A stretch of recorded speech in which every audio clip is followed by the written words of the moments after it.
Good morning, everybody. It is such a joy and a privilege to be here. And, we get the joy of traveling to many churches. And I promise you, I don't say this everywhere, but you are one of my favorite churches to come and visit, okay? I promise you that is true. And part of it is that the heart of our ministry and the heart of what I get to do with the 521 Collaborative is about seeing new church expressions pop up all over New England and seeing people come to know Jesus, and that happens all the time here at Anthem. And I love that about your church. And so if you're brand new here today and you're like, who's this strange guy visiting? You kind of like showed up when the uncle is in town. That's kind of what this is like. Let me just tell you, you're in a great place no matter where you are in your faith journey. If you have lots of questions about faith, if you're a skeptic, if you are leaning in and want to know more about who Jesus is, you are among people who will welcome you, who will be gracious to you and give you space to have those conversations. So just know that you're in a great place there. But God wants to meet with us all today, and I'm excited about that. The name 521 Collaborative, I didn't name the organization. I was invited to come in and lead it. Really, what I've been doing is turning an idea into an organization over the last 18 months. And God has been like, there is a hunger among churches in New England for collaboration that is like nothing I have seen in my life. And I'm so grateful for that. That name 521 comes from Matthew 25, where Jesus shares a parable, a story, and as many of you would know it, the parable of the talents, where the master entrusts to his servants different amounts. He gives one 5, he gives one 2, he gives one portion. And the point of the story is that it doesn't matter in our lives and even as churches how much we have, it's what we do with what God puts in our hands. And so we believe that multiplication is possible for churches of all different sizes, and we need all churches to do that. And what I want to do today, in our short time together this morning, is I want to share with you a passage also in Matthew. Matthew chapter 9 is where we're going to be. And this passage is one of those ones that for me has really anchored and shaped the way that I see the work of God in my life, in my neighborhood, we're going to talk about that, and for me, in vocational ministry around the region. And so we're going to be in Matthew chapter 9, and the kind of the paradigm, I'm going to give away the whole thing at the beginning, all right, so you can just tune out after this. No, what does it look like, this pattern that Jesus has of seeing, seeking, and sending, of seeing, seeking, and sending. And so let's turn to our text today. What we're going to do is I'm going to spend about half the time here going through this passage and bringing out a few ideas from there. And then I'm going to invite, then we're going to bring the closer in to bring it home. So Bethany's going to come up and join me on the back half of the message. And then we're going to talk about some of the ways that we can live this out. Okay, so that's going to be kind of the framework that we're going to work with today. So we are in Matthew chapter 9, and I'm going to pick up in just a minute with Matthew 9:35. And here's what you need to know.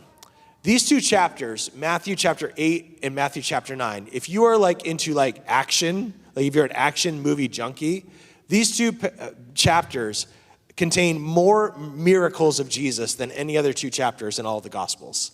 It is just time after time after time where Jesus is healing the blind, he's healing the lepers, he's bringing people back to life.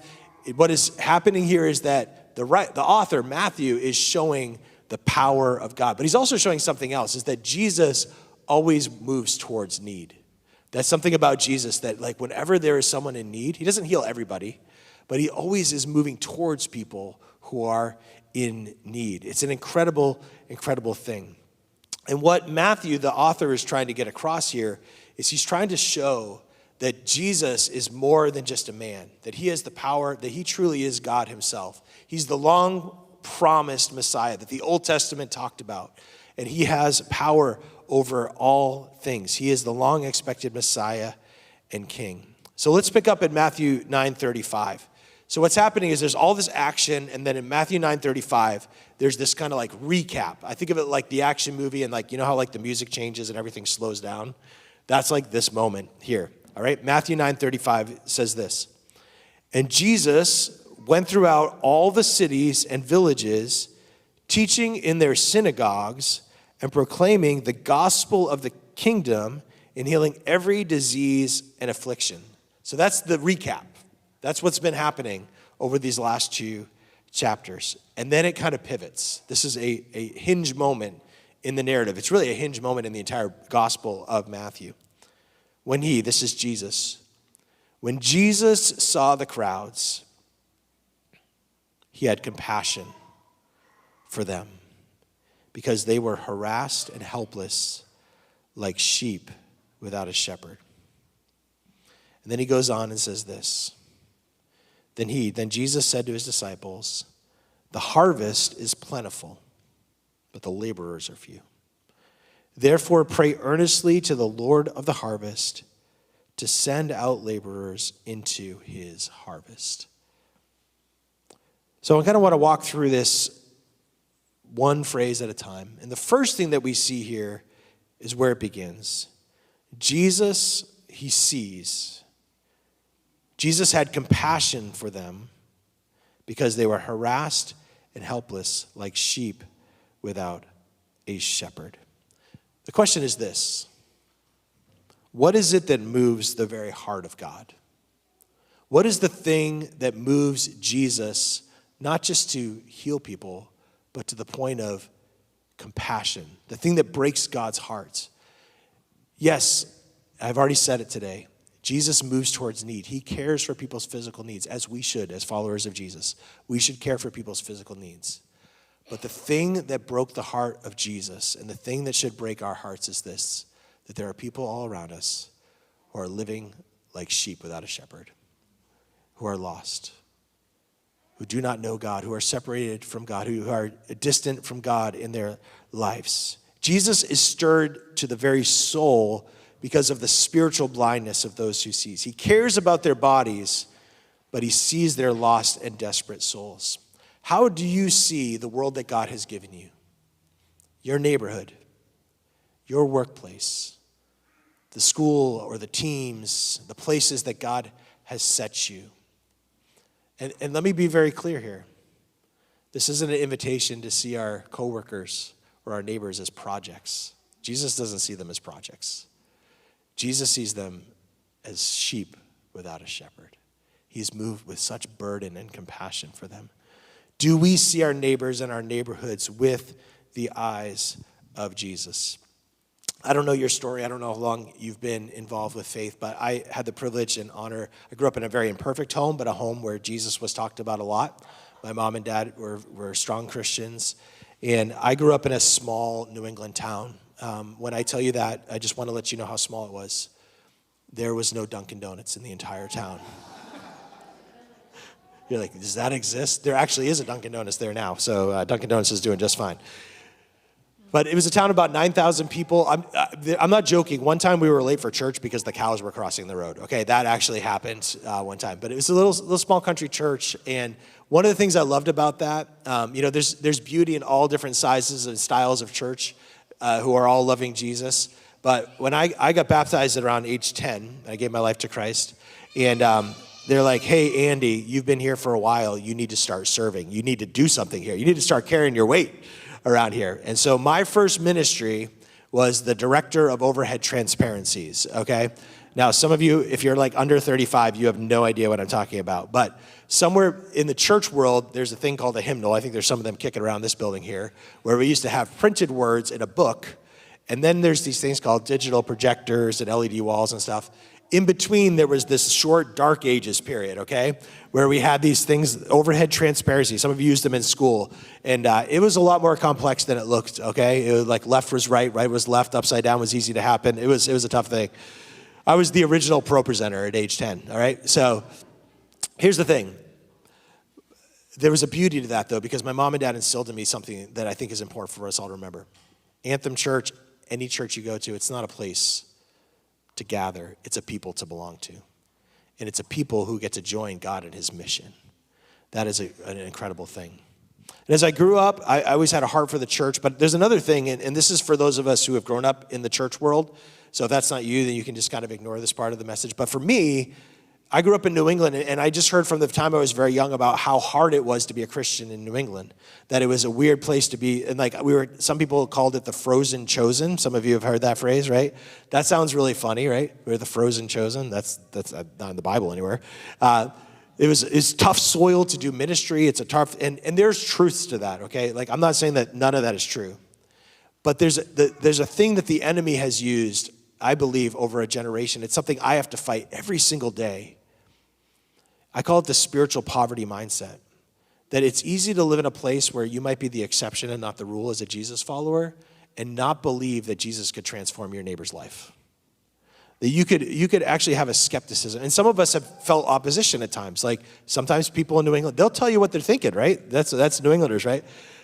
But we kind of come to the table sometimes and we disqualify people from even being able to have we don't invite people to church because we just assume that they wouldn't want to come. And that is really not what the heart of God is like at all.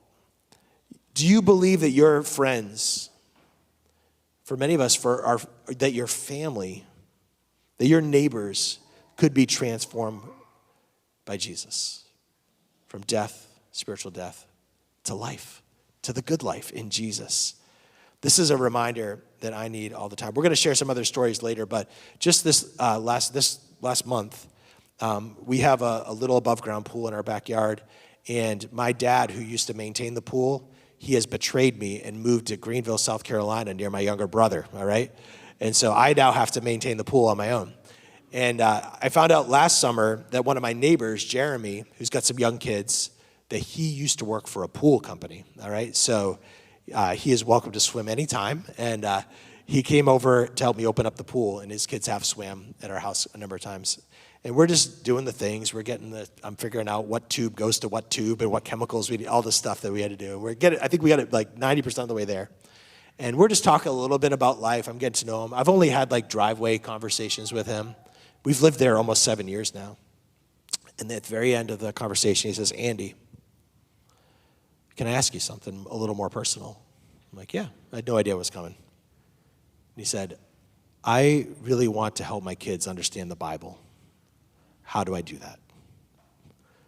I was actually kind of like, wow.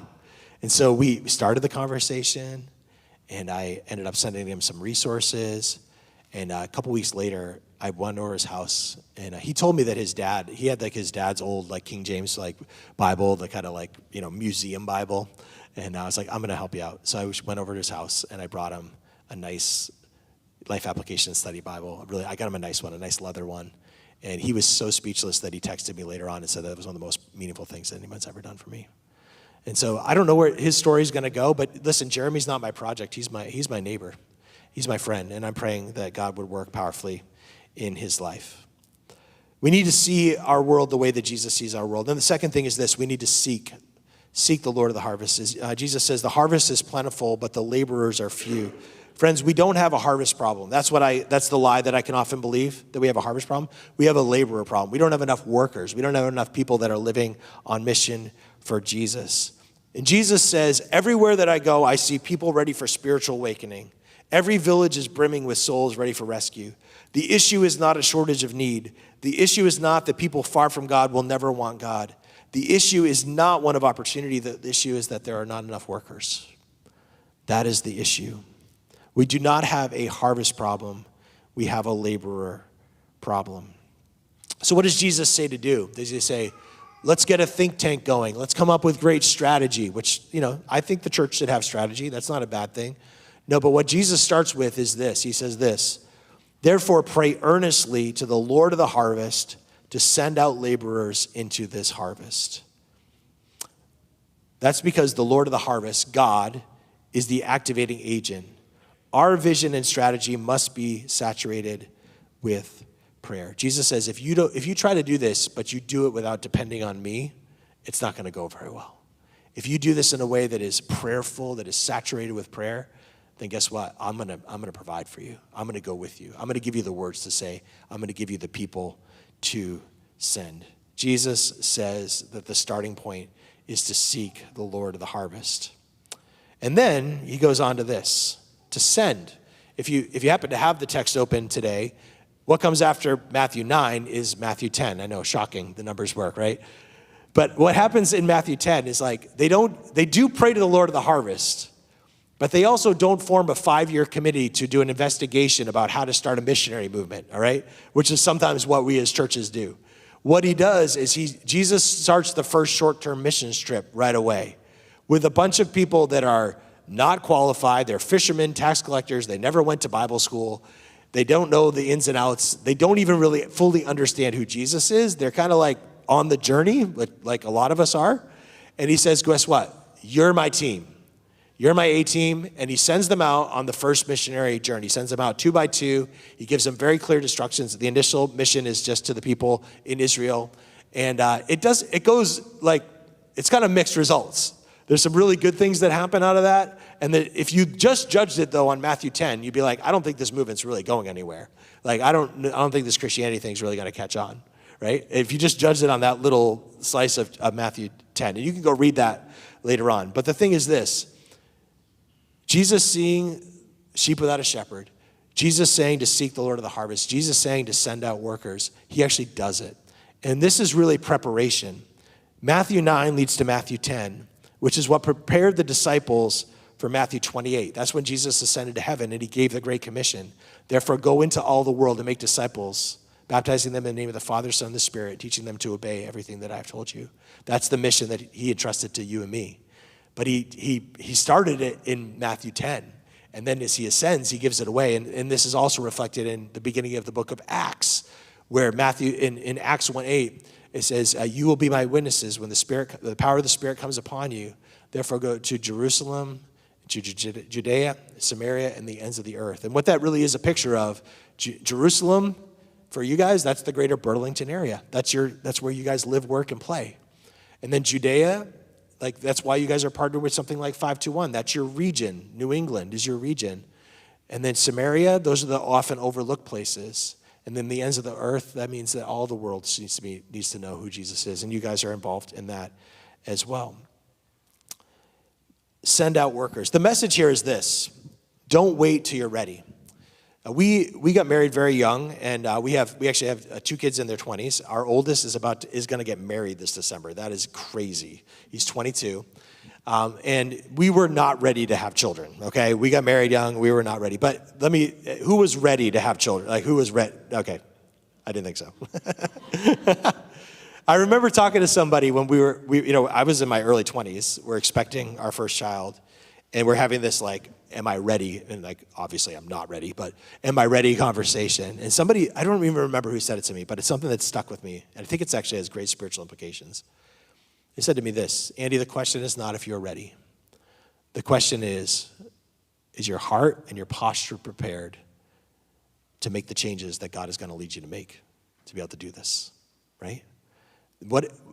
In other words, readiness is a posture.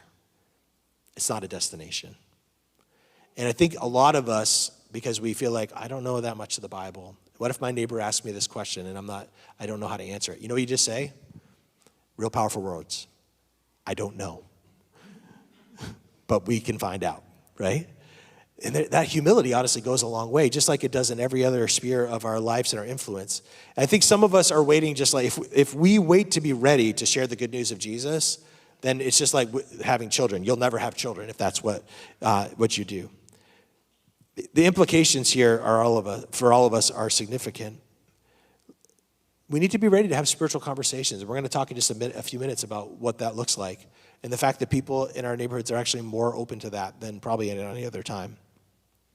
The other question is, like, am I qualified? One of my favorite passages, I just want to read this over you, and I'm going to invite Bethany up in just a minute here, is from 1 Corinthians chapter 1. Because I have a unique story in ministry. I went into ministry at 18 years old. I didn't go to seminary until I was in my 40s. I'd been in ministry for 2 decades before I went to seminary. And so I always carried sort of an inadequacy, that imposter syndrome thing that all of us face. But here's a passage that can help all of us out. 1 Corinthians 1, and this is verse 26. It's not going to be on the screen, but I'll read it to you. Brothers and sisters, think of what you were when you were called. Not many of you were wise by human standards. Not many were influential. Not many were of noble birth. But God chose the foolish things of the world to shame the wise. God chose the weak things of the world to shame the strong. God chose the lowly things of this world and the despised things and the things that are not to nullify the things that are, so that no one may boast before him. And I believe that God is calling many of us to live in that reality. Just to recap, Matthew 9, verse 36, when Jesus saw the crowds, he had compassion on them because they were harassed and helpless like sheep without a shepherd. And may we be moved in our world this week by what moves the heart of God.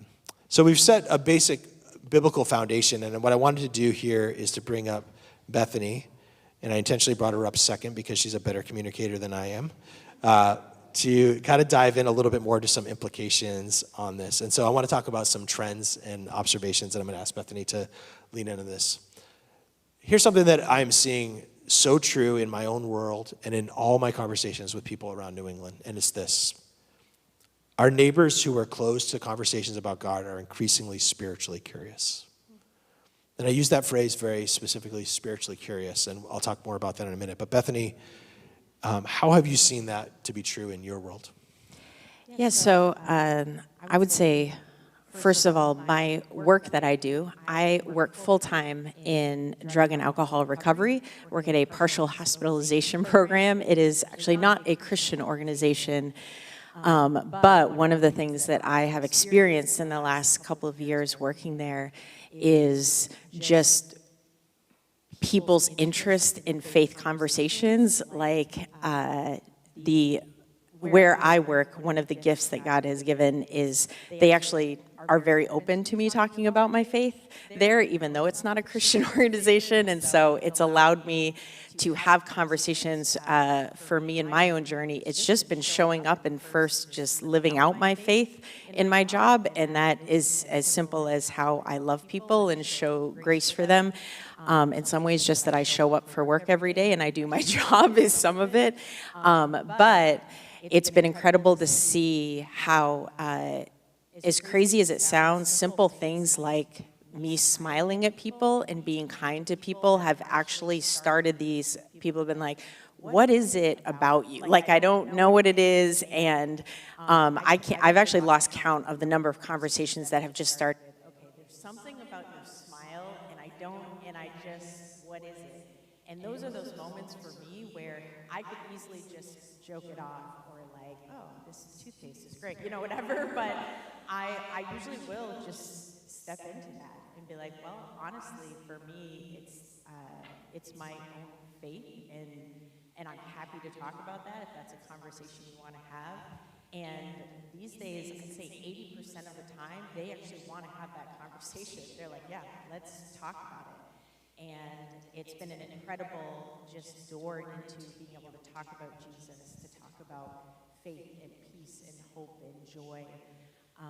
But even in our neighborhood, I personally feel like a lot of it has started with me just slowing down and taking time to see people and give them even just a moment to smile at them and say hello and show not fake care and concern, but genuine care for them as a human being has been an open door. So that's been the starting point, but you've also had people say, hey, can we get coffee together? Or you've been able to do some things that are a little bit more next. Yeah. It's honestly, I will tell you, I am one of those people that struggles with the imposter syndrome. Sometimes I don't know how God is working. I live my life like, God, I'm just here. It's the here am I, send me. And you don't always know. And I've had a few of those moments. I actually have been, in the last couple of years since working in drug and alcohol recovery, I've gotten involved with a power lift gym and started powerlifting as a sport because it seemed fun in my 40s to start something new. And all I've done in that is to show up and learn something. And in that gym, it's very communal. I've had all these opportunities to just kind of share it. I just tend to try to be very open and honest about I'm a Christian, and then people will often, it's a social media world, they'll follow social media, they'll start to see, oh, you do stuff at church. And again, I'm just living my life, but then it was one day, I'll never forget, there's a woman from my powerlift gym who she had a scare, just a health scare, something that really shook her. And I did not know that she had any history with church or faith or anything. And she actually reached out to me and she's like, hey, so I have a lot of questions and I don't feel safe going to a church, but you feel like a safe person to have these conversations and to ask these questions. And honestly, part of her questions was she felt like they were things that might offend someone of faith. And she's like, I don't feel like you're easily offended. And so could we, and literally it was, she came, I was like, hey, come on over. Any excuse I have to make a charcuterie board, let's go. So she came over, we sat around a charcuterie board and we talked all kinds, like across the board of just faith and in my own journey and what does love and grace. And at the end of the conversation, I'll never forget, she's like, you know what? I think I'm ready when you're at your church, because we travel a lot. She's like, when you're at your church next, could I come with you? Like, I think in a weird way, it was like being a safety blanket for someone, but in some ways that's what we get to be. And that's a little bit of what that looked like. And that's shown up a few different times I've now gotten to see a lot of these people come to our church, which has been amazing.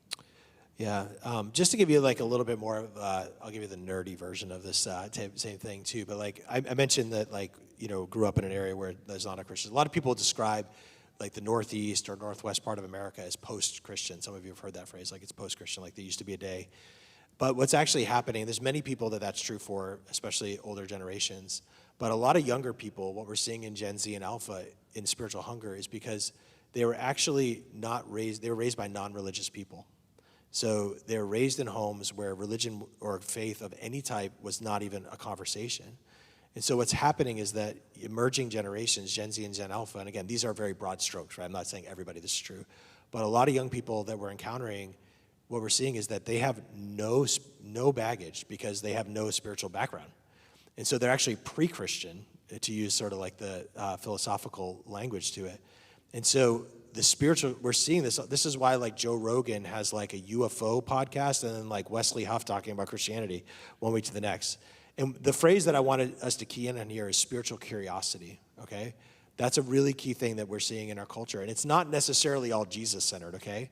It's why there's a lot more like tarot cards and crystals in the mall and all that kinds of, people are just like searching. What they're searching for is something transcendent. And what they need is Jesus. That's a beautiful thing.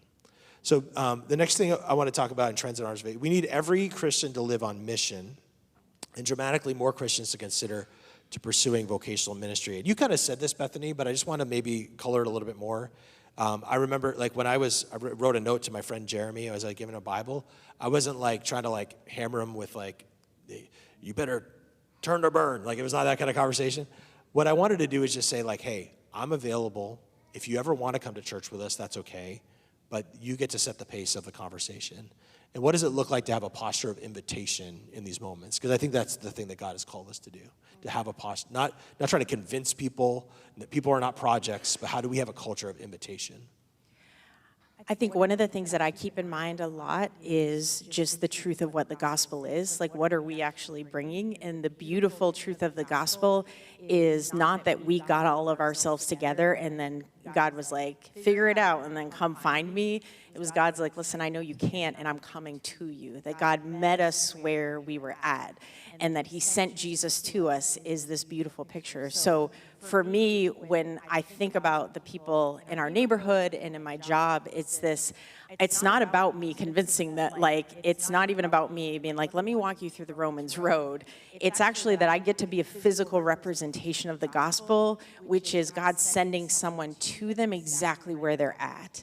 And so what that looks like is, for me sometimes, because of the work that I do, it's sitting at a table with someone who is wrestling through addiction, and it's showing them grace and love and kindness, sometimes in ways they don't appreciate, to be honest. Like, they're not in a space, but like, how do I show up? Because this person is not ready necessarily to come to church with me or to do a Bible study with me. They actually just need to know that God sees them where they're at. Those are a lot of the conversations I have with people aren't even like necessary. Sometimes it is sharing scripture, and I love to do that. Sometimes it's just communicating, like, I know that God loves you where you're at because I'm sitting right here. Like, he literally, the fact that I'm here and you're here is a message for you that he sees you in this space. And for people, sometimes that is the message of invitation, is God sees you and he's inviting you. And it's not about condoning everything, that, oh, just keep on rolling. Like, in my job, that would be very dangerous. Like, drugs are fine. Like, it's not like that. It's like, no, God's here. He's with you. He sees you. He knows you. And he's inviting you into. He wants freedom for you. He wants all of these things for you. And I'm here with that message. I think we really want to emphasize today that every single person here has a unique mission field that God has set them onto. But I think the other thing I want to say is that we need people who will say yes, or at least consider or weigh in community to say, God, are you actually calling me to reorient my life? That I would actually, my vocation would be something in ministry. And that's a massive challenge because, and again, I'm giving you like 2% of something I talk to pastors about all the time. But 1 in 4 pastors in the Northeast and all of America are going to retire in the next 4 years. We have a massive shortage of people, and seminaries are closing. There's a seminary in America that closes or merges every 3 months. So our traditional developmental pipelines, like the vocation of ministry, people like Colin and Liz who will say yes to Jesus, is happening less and less. And it's a massive challenge. And people are like, well, where are we going to find the next generation of pastors? In our churches. That's where it's going to be. And I just would say, like, that this is a safe place. It might be, maybe it's a 10 or 15 year journey for you to even step into that. But for some of you, the Spirit might be prompting you to say, like, I need to pray about that. I need to talk to somebody about that. And I just want to say, like, that is a good thing to lean into. Don't necessarily determine the outcome, but just to say, God, I'm willing to consider that. With 521, the way that we describe what we want to see in New England is this. We dream of a day when everyone has access to a gospel-centered church within 20 minutes. That no matter where you went in New England, in many places this is true, but there are places in New England where this is not true, that there is a church that loves Jesus and loves people. That would be true all over New England. And this is the thing that I think would be more true. This is where it all comes down to all of us. Many people in New England don't actually know an authentic Jesus follower. What would it look like if every single person in New England did? And that their idea of what a Christian is was not a combination of cable news and some sort of religious heritage that they have that isn't about Jesus. What would that look like? That's the dream. So the challenge for you today and for me is this. Will you take spiritual responsibility for your neighborhood? Like, do you think about the place that God said, you say, God, you actually sent me here to be your representative. That I'm going to take this workplace, this neighborhood, when you walk your neighborhood, this is something that God is impressing on my heart. There are 8 houses in our neighborhood. God has set us there. He put us there on purpose. And what does that look like? There's a lot of things. That when you walk your neighborhood, that you pray. That you practice the lost art of hospitality. There's a lot that can happen around a fire pit or around your imperfect, not Pinterest ready, not Magnolia house, okay? Invite other people into your home. It's a radical thing in our culture. Invitation, and then being open to having spiritual conversations and being able to say, I don't know, but let's find out. And then the other challenge for you is this. Is God stirring in you to consider a call to vocational ministry near or far? That could be to the ends of the earth, and it could be to something that Anthem is doing in the next decade. It could be something along those lines. You might say, I'm no pastor, I'm no Colin or Liz, I'm no pastoral prospect. Friends, don't disqualify what God has already qualified. Some of us will disqualify ourselves when God is actually calling us to press in and discern that together in community and through prayer. That you would see your coworkers come to church. I'm praying that many of you will baptize your neighbors over the next couple years. That would be an incredible thing. That you would see your friends at the ball field become brothers and sisters in Jesus Christ. Would that be a vision worth living for? Amen? Let's pray together. Would you stand, because we're going to sing together in just a moment. And Bethany, would you close us in prayer? Yeah. God, I just thank you so much that you've invited every single one of us who knows you to be a part of the work that you're doing in our homes, in our neighborhoods, in this region, God, and all over the world. God, I pray in this room right now that you would speak to each one of us just individually, God, that you would stir in our hearts, one, just an awareness of the unique gifts and abilities that you've given us. God, that we would know that we're not here by accident in this moment. Also, God, that you've placed us in this time, in the neighborhoods that we're in the workplaces that we're in the families that we're in on purpose. And God, I pray that we would live out that purpose and that mission. God, if that is something that is in beyond what we maybe have imagined for ourselves in church ministry or mission work or whatever that is, God, I pray that you give us courage to step into what you've called us to do. And God, that every single day, wherever you bring us, whether it's through a toll booth or on a platform, God, whether it's checking out at Target or sitting at the desk where we work, God, give us eyes to see as you see. God, help us to seek your heart, to pray over the people that surround us. God, and I pray that you'd send us from this place to join you in the work that you're doing. We love you so much, God. We thank you. Pray this in Jesus' name.